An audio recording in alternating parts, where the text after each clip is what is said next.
নবযুগের নারী, পরম কল্যাণী এসো। মা, তুমি সাধিকা, তোমার আবার অপ্রাপ্য এ জগতে কি আছে? ভগবানের নামে যে সেবা করে, ব্রহ্মাণ্ড তো সামান্য কথা। ব্রহ্মাণ্ডপতি স্বয়ং তাহার দাসত্ব করেন। কিন্তু মা, তোমাকে প্রবল প্রয়াসে বিদ্যা অর্জন করিতে হইবে। সাধনের প্রতি যাহার তোমার নাই তীব্র অনুরাগ ও বিদ্যার্জনের প্রতিও তাহার তীব্র অনুরাগ, আজ দেশের দুরবস্থার মুখ চাহিয়া প্রার্থনীয় মনে করি। নারী জাতির সুপ্ত চৈতন্যের জাগরণ সম্পাদন করিতে যাহারা যথাসর্বস্ব উৎসর্গ করিবে, তাহাদের আজ সাধন পুষ্ট শক্তি মেরুদণ্ডে সর্বপ্রথমই চাই বটে। কিন্তু বিদ্যা বুদ্ধিহীনা সাধিকা তপস্বিনীর অপেক্ষা বিদ্যা বুদ্ধিশালিনী সাধিকা তপস্বিনীর যে মা মূল্য অনেক বেশি। সুতরাং তোমাকে বিদ্যা অর্জন করিতে হইবে। গৃহস্থের ঘরের সাধারণ কুলবধূর প্রতি আমার যে দৃষ্টি, তোমার প্রতি আমার দৃষ্টি তাহা হইতে অনেকটা পৃথক। যদি পতিব্রতা হয়, যদি স্বামীর নৈতিক অবনতির মুহূর্তে নিজের চরিত্র ও মনুষ্যত্বের বলে তাহাকে রক্ষা করিতে পারো, তা হইলেই আমি সাধারণ কুলবধূকে যথেষ্ট গুণান্বিতা বলিয়া মনে করি।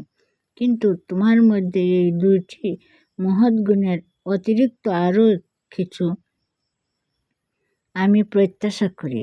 আমি দেখিতে চাই তোমার জীবনের শিক্ষা ও সাধনা সমগ্র ভারতের পুনরুত্থানের মূল খেয়ে গিয়ে শক্ত করিয়াছে।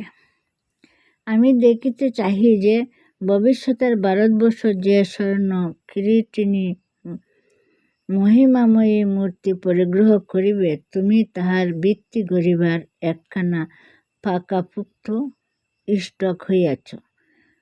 তুমি তাহার অর্থাৎ যে আন্দোলনের প্রসার ঘটিলে সহজতম পন্থা ও নিশ্চিন্ততম উপায়ে জাতীয় জীবনের শ্রেষ্ঠ উন্নতি সংসাধিত হইবে, আমি তোমাকে সেই আন্দোলনের সৃষ্টি, পুষ্টি ও বিস্তারকল্পের জীবন উৎসর্গ করিতে আহ্বান করিতেছি।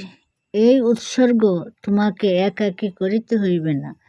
যাহার হস্ত ধরিয়া সংসারে প্রথম দায়িত্ব মাথা লইয়াছিলে, তোমার সেই প্রাণাধিক স্বামীকে সঙ্গে করিয়া আজ তোমাকে ভারত কল্যাণ যজ্ঞের আহুতি সাজিতে হইবে। ভারত কল্যাণ সাধনা তোমাকে জগৎ কল্যাণ সাধনার যোগ্য করিবে। জগৎকে বঞ্চিত করিয়া বর্জন করিয়া সুধনদোহন করিয়া ভারত কখনো আত্মকল্যাণ কল্পনাও করে নাই। ভারতের মাটিতে জন্মিয়াছ, মুক্তির প্রার্থনা তো তোমার রক্তে মাংসে মেদে মজ্জায় জড়াইয়া রহিয়াছে। যাহাতে মুক্তি নাই, তাহাতে ভারতের পুত্রকন্যার রুচি নাই। কিন্তু মা, বিলাস বাসনাই কি বন্ধন নহে? ত্যাগই কি মুক্তি নহে? সুখের কামনায় যে বদ্ধ, সে তো লৌহময় শৃঙ্খলে বদ্ধ। তোমরা দুজনে মা নবযুগের পুত্রকন্যা।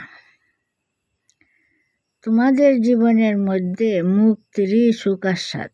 তোমাদের দৃষ্টান্তের মধ্যে জগতের জন্য দেশ দশের ও পরের জন্য সর্বস্ব বিসর্জনই একমাত্র যথার্থ। তোমরা পূর্ণ নিজদিগকে বিলাইয়া দিয়া, তোমরা সত্য নিজের জন্য নিজেদের অস্তিত্ব অস্বীকার করিয়া, তোমরা ব্রহ্মানন্দের জ্যোতি, পরের দুঃখে দুঃখ অনুভব করিয়া, পরের ব্যথা দিয়া, একটি মুহূর্ত সময়ও বৃথা যাইতে দিও না। অসামান্য শক্তি লইয়াই তোমরা আবির্ভূত হইয়াছ, কিন্তু সেই মহাশক্তিকে উপলব্ধি করিবার জন্য চাই একমাত্র একনিষ্ঠ অধ্যবসায়। ইতি আশীর্বাদক স্বরূপানন্দ।